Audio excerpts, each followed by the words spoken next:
Hi. నా ప్రతి వీడియోలో మీకు నేను చెప్తూనే ఉంటా, ఒకటే పదం రిపీట్ అవుతూ ఉంటుంది. ఏదన్నా సరే మీరు ఇన్వెస్ట్ చేసే ముందు రీసెర్చ్ చేసి ఆ పర్టికులర్ కంపెనీలో లేదా షేర్లో లేదా సెక్టార్లో మీరు ఇన్వెస్ట్ చేయండి అని చెప్తా. అసలు నేను కొత్త స్టాక్ మార్కెట్కి నేను రీసెర్చ్ ఎలా చేస్తాను, అసలు ఎక్కడ మొదలు పెట్టాలి అనే మీకు డౌట్లు చాలామంది ఉన్నాయి. నన్ను కూడా చాలామంది అడిగారు. సో ఇందులో అసలు మీకు ఎక్కడ మొదలు పెట్టాలి, ఇది ఓన్లీ బిగినర్స్ కోసం అండి. మీరు అసలు ఒక కంపెనీని ఎలా అనలైజ్ చేయాలి, ఏం చేయాలో ఒక పాయింట్ బై పాయింట్ చూద్దాం. సో మీరు ఫస్ట్ నాకు నచ్చిన కంపెనీ కాదండి, నేను చాలాసార్లు చెప్పాను, మీకు నచ్చిన కంపెనీ కాదు లేదా మీ ఫేవరెట్ క్రికెటర్కి దాంట్లో స్టాక్స్ ఉన్నాయి, షేర్స్ ఉన్నాయి అని కాదు. మీరు ఒక గ్రోత్లో ఉన్న కంపెనీని సెలెక్ట్ చేసుకోండి. ఎగ్జాంపుల్కి ఒక మంచి పబ్లిక్ సెక్టర్ బ్యాంక్ ఉంటుంది లేదా ఒక ఇన్సూరెన్స్ కంపెనీ ఉంటుంది. ఇలాంటి స్టాక్ని సెలెక్ట్ చేసుకోండి. ఇది ఓన్లీ రీసెర్చ్ చేయడానికి సెలెక్ట్ చేసుకోండి. ఎలా చదవాలో తెలియడం కోసం అని ఈ వీడియో చేస్తున్నాం. సో మీరు ఫస్ట్ చూడాల్సింది ఏంటంటే దాని యొక్క ఫైనాన్షియల్ హెల్త్.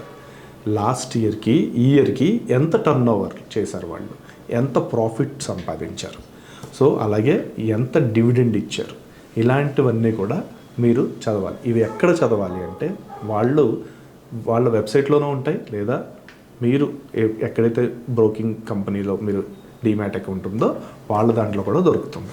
ఏంటంటే అందులో మీకు వాళ్ళ యాన్యువల్ రిపోర్ట్స్ ఉంటాయి. యాన్యువల్ రిపోర్ట్స్ అంటే వాళ్ళ balance sheet, profit and loss, cash flow statement, ఇవి ఒక కంపెనీ యొక్క ఫైనాన్షియల్ స్టేటస్ని లేదా ఫైనాన్షియల్ హెల్త్ని తెలియజేస్తాయి. అది ఎలా చూడాలి, మీరు అన్నీ నేను చూడాలి, నేను అసలు కామర్స్ అంటే ఏంటో తెలియదు, నాకు అసలు ఎలా చదవాలో నాకు తెలియదు అంటే నెంబర్స్ మనకు తెలుసు. లాస్ట్ ఇయర్ ఎన్ని క్రోర్స్ ఆఫ్ బిజినెస్ చేశారు, ఈ ఇయర్ లేదా ఈ క్వార్టర్లో ఎంత క్రోర్స్ ఆఫ్ బిజినెస్ చేశారు, లాస్ట్ ఇయర్ ఎంత ప్రాఫిట్ సంపాదించారు, ఈ క్వార్టర్లో ఈ ఇయర్ ఎండింగ్లో ఎంత ప్రాఫిట్ సంపాదించారు. ఇవి మీరు చదవడం చాలా ఈజీ, పెద్ద కష్టపడక్కర్లేదు దీని మీద. ఇంకా కావాలంటే ఎనలిస్టులు ఉంటారు, అంటే ఎనలిస్ట్ రిపోర్ట్స్ అనేవి పబ్లిష్ చేస్తుంటే స్టాక్ బ్రోకింగ్ కంపెనీస్, ఆ రిపోర్ట్స్ని కూడా మీరు దగ్గర పెట్టుకుంటే దాంట్లో ఉన్న పాజిటివ్స్ నెగిటివ్స్ అనేది కూడా వాళ్ళు చేస్తారు. మీ ఇండిపెండెంట్ రీసెర్చ్ ఎప్పుడు చేయమని చెప్తూ ఉంటాను కాబట్టి నేను ఇండిపెండెంట్గానే ఫస్ట్ మీరు నేర్చుకోండి. ఎలా మనం పెడితే ఏ కంపెనీ మనం సెలెక్ట్ చేసుకుంటే ఎలా ఇన్వెస్ట్ చేయాలి అనే ఉద్దేశంతో మీరు ఓపెన్ చేసి చూడండి. ఆ కంపెనీ యొక్క పాస్ట్ మేనేజ్మెంట్ ఎవరు, ఇప్పుడున్న మేనేజ్మెంట్ ఎవరు, పాస్ట్ హిస్టరీ ఏంటి, ఇప్పుడున్న హిస్టరీ, ఇప్పుడు జరుగుతున్న ఫ్యూచర్ ప్రాస్పెక్ట్స్ ఏంటి. ఎగ్జాంపుల్కి చెప్పాలంటే ఒక కంపెనీ కొత్తగా లిస్ట్ అయింది, దానికి పాస్ట్ మీకు తెలియదు, అలాంటి స్టాక్ని మీరు సెలెక్ట్ చేసుకోకూడదు. ఎవరైతే కనీసం 5 to 10 years స్టాక్ మార్కెట్లో లిస్ట్ అయిన కంపెనీని తీసుకోండి. ఎందుకంటే మీరు బిగినర్ కాబట్టి ఈ 5 yearsలో వాళ్ళు ఏం చేశారు, ఈ నెక్స్ట్ 5 yearsలో వాళ్ళు ఎక్కడికి వెళ్దాం అనుకుంటున్నారు, అంటే ఎటువంటి రెవెన్యూస్ మేము సంపాదిస్తాము, ఎటువంటి సెక్టర్స్లో మేము డీవియేట్ అవుతాము లేదా డైవర్సిఫై అవుతాము, ఇలాంటివి వాళ్ళ మేనేజ్మెంట్ డెసిషన్స్లో మనం చదవచ్చు. ఇవన్నీ కొంచెం బోరింగ్గానే ఉంటాయి, కానీ మీరు మీ మనీతో మీరు ఇన్వెస్ట్ చేస్తున్నారు కాబట్టి ఈ రీసెర్చ్ మీరే చేయాలి. సెకండరీ రీసెర్చ్ మేము డిపెండ్ అవ్వమని అనట్లేదు, డిపెండ్ అవ్వద్దు అనట్లేదు, కానీ ఇండిపెండెంట్ రీసెర్చ్ ఎప్పుడు కూడా మీకు ఆ కంపెనీ మీద పూర్తి ఐడియా వస్తుంది అన్నమాట. సో వాళ్ళ మేనేజ్మెంట్ కానీ వాళ్ళ పాస్ట్ ఫైనాన్షియల్స్ కానీ చదవడం చాలా చాలా ఇంపార్టెంట్. మీరు ఎక్కువ దీంట్లో ఫైనాన్షియల్స్లో చాలామంది ఆ రేషియో చూడండి, ఈ రేషియో చూడండి అంటారు. ఇవన్నీ స్లోగా మీరు నేర్చుకుంటారు, అలవాటు పడతారు. చెప్పాలంటే ఒక కంపెనీ యొక్క మార్కెట్ వాల్యూ ఇన్ని వేల కోట్లు అంటారు. ఆ మార్కెట్ వాల్యూ ఎలా వస్తుంది అంటే టోటల్ షేర్స్, మార్కెట్లో ఉన్న షేర్స్ ఎన్ని, అది మల్టిప్లైడ్ బై ఈరోజు ఉన్న ఆ ప్రైస్, మార్కెట్ ప్రైస్, ఆ స్టాక్ యొక్క మార్కెట్ ప్రైస్ని మల్టిప్లై చేస్తే వచ్చేదే మార్కెట్ వాల్యూ. ఈరోజు ఇంత మార్కెట్ వాల్యూ ఉంది, మాది 1000 crores మార్కెట్ వాల్యూ మగం, లేదా మేము యూనికార్న్ అయ్యాం 10,000 crores అని చెప్తారు. అంటే వాళ్ళకి మార్కెట్లో ఫ్లోట్ అవుతున్న షేర్స్ని ఈరోజు ప్రైస్తో మల్టిప్లై చేసి వస్తే వచ్చిన విలువ. కొంతమంది మార్కెట్ వాల్యూ నాది చాలా తక్కువ ఉందండి కానీ నా బుక్ వాల్యూ ఎక్కువ ఉంది అంటారు. అంటే బుక్ వాల్యూ అంటే కంపెనీలో ఉన్న అంతర్గత లాభాలని వాళ్ళు ఎక్కడా ఖర్చు పెట్టట్లేదు. వాళ్ళు ఏం చేస్తున్నారంటే దాన్ని మళ్ళీ బిజినెస్ మీదే పెడుతున్నారు, బయటికి తీయట్లేదు. అప్పుడేమవుతుందంటే బుక్ వాల్యూ పెరుగుతూ ఉంటుంది. ఒక్కోసారి మార్కెట్ వాల్యూ బుక్ వాల్యూ సమానంగా ఉండాల్సిన అవసరం లేదు. సో ఎప్పుడైతే మార్కెట్ వాల్యూ తక్కువ ఉంది, బుక్ వాల్యూ ఎక్కువ ఉందంటే దాన్ని అండర్ వాల్యూడ్ స్టాక్ అంటాం. అంటే చాలా తక్కువకి అది దొరుకుతుంది అని అర్థం. సో దీనికి మళ్ళీ రీసెర్చ్ కూడా చేయాలి. అసలు ఎందుకు మార్కెట్ ప్రైస్ పడింది, రీసెంట్గా పడి ఉండొచ్చు అది, లేదంటే ఇంకా దాంట్లో పొటెన్షియల్ రాకపోయి ఉండొచ్చు, రకరకాల రీజన్స్ ఉంటాయి. కాబట్టి మీరు అది అండర్ వాల్యూడ్ స్టాక్, అలాగే రివర్స్లో బుక్ వాల్యూ చాలా తక్కువ ఉంది కానీ మార్కెట్ వాల్యూ మాత్రం హైలో ఉందంటే అది ఓవర్ వాల్యూడ్ స్టాక్ అవ్వచ్చు. రెండు సమానంగా ఉండే ఐడియల్ సినారియో ఉండదు, కానీ ఈ రెండు అయితే జరుగుతూ ఉంటాయి. మీరు స్టాక్ సెలెక్ట్ చేసుకున్నప్పుడే అది ఏ వాల్యూషన్లో ఉందో అనేది చూసుకోవాలి. ఓవర్ వాల్యూ స్టాక్ అయితే అది కరెక్షన్ అయ్యేదాకా మీరు వెయిట్ చేయాలి. అండర్ వాల్యూ స్టాక్ అయితే కనుక మంచి స్టాక్ అయితే ఇన్వెస్ట్ చేయాలి. ఇలాంటి స్ట్రాటజీస్ మీరు చూసుకోవాలి. రెండోది అందరూ చూసుకోవాల్సిన ముఖ్యమైనది ఏంటంటే రిస్క్స్. అంటే మార్కెట్ రిస్క్ ప్రతి మార్కెట్లో వచ్చే ప్రతి యాక్టివిటీకి ఈ స్టాక్ కూడా ఒడిదుడుకు లోనవుతూ ఉంటుంది, అంటే ఫ్లక్చువేట్ అవుతూ ఉంటుంది. ఎంత ఫ్లక్చువేట్ అవుతుంది, మార్కెట్ పడినా ఈ ప్రైస్ పెరుగుతుందంటే మార్కెట్ తగ్గట్టుగా ఇది ఫ్లక్చువేట్ అవుతుంది అర్థం. అలాగే మార్కెట్ ఎలా ఉన్నా సరే ఈ కంపెనీ యొక్క షేర్ ప్రైస్ పడదు లేదా పెరుగుతుందంటే ఆ రిస్క్ వేరేగా ఉంటుంది. సో ఇలాంటివన్నీ కూడా మీరు చూడాలి.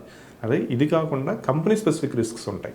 కంపెనీ స్పెసిఫిక్ అంటే సో ఎగ్జాంపుల్కి ఆ కంపెనీ యొక్క డైరెక్టర్ ఏదన్నా ఒక తప్పుడు పని చేసి ఇది చేశాడు, లేదా ఆ కంపెనీలో ఎప్పుడో ఫ్రాడ్ జరిగింది, లేదా రీసెంట్గా ఒక ఫ్రాడ్ అన్కవర్ అయ్యింది.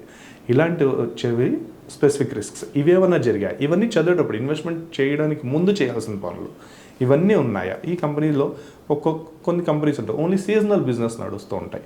అగ్రికల్చర్ రిలేటెడ్ కంపెనీస్ ఏమన్నా ఉంటే కనుక అవి ఓన్లీ సీజనల్ బేసిస్లోనే పెరుగుతాయి. రైల్వే స్టాక్స్ ఉంటే సీజనల్గానే ఉంటాయి. సీజనల్ అంటే రోజు ఉంటాయని కాదు, అది కొన్ని పర్టికులర్ బడ్జెట్ టైంలో రైల్వే స్టాక్స్ పెరుగుతూ ఉంటాయి. బడ్జెట్ అలొకేషన్ అయిపోయాక నార్మల్గా వచ్చేస్తాయి. సో ఇలాంటి stock specific, company specific risks ఎప్పుడు ఉంటాయి. సో మీరు సెలెక్ట్ చేసిన స్టాక్ ఎలాంటిది అనేది మీరు సెలెక్ట్ చేయండి.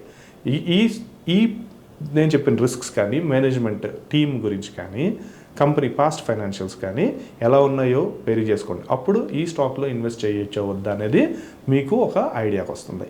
అలాగే మీ ఇండిపెండెంట్ రీసెర్చ్ అయిపోయాక మీ ఇండిపెండెంట్ రీసెర్చ్ని ఆల్రెడీ ఒక స్టాక్ బ్రోకర్ ఇచ్చిన రీసెర్చ్ రిపోర్ట్ తోటి కంపేర్ చేసుకోండి. మీరు అనుకున్న పాయింట్లో అందులో రిఫ్లెక్ట్ అవుతున్నాయో లేదో చూడండి. అంటే రిఫ్లెక్ట్ అవుతున్నాయంటే ఆల్మోస్ట్ మీరు దానికి దగ్గరగా ఉన్నట్లు లెక్క. రిఫ్లెక్ట్ అవ్వట్లేదంటే మీ రీసెర్చ్లో ఏదో మిస్టేక్ ఉంది.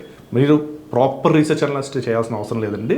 బేసిక్స్ మీకు మీట్ అయ్యాయా లేదా, మేనేజ్మెంట్ గురించి ఒక రిస్క్ చెప్తారు వాళ్ళు, ఆ రిస్క్ మీరు అనలైజ్ చేశారా, మీరు గుర్తించారా లేదా.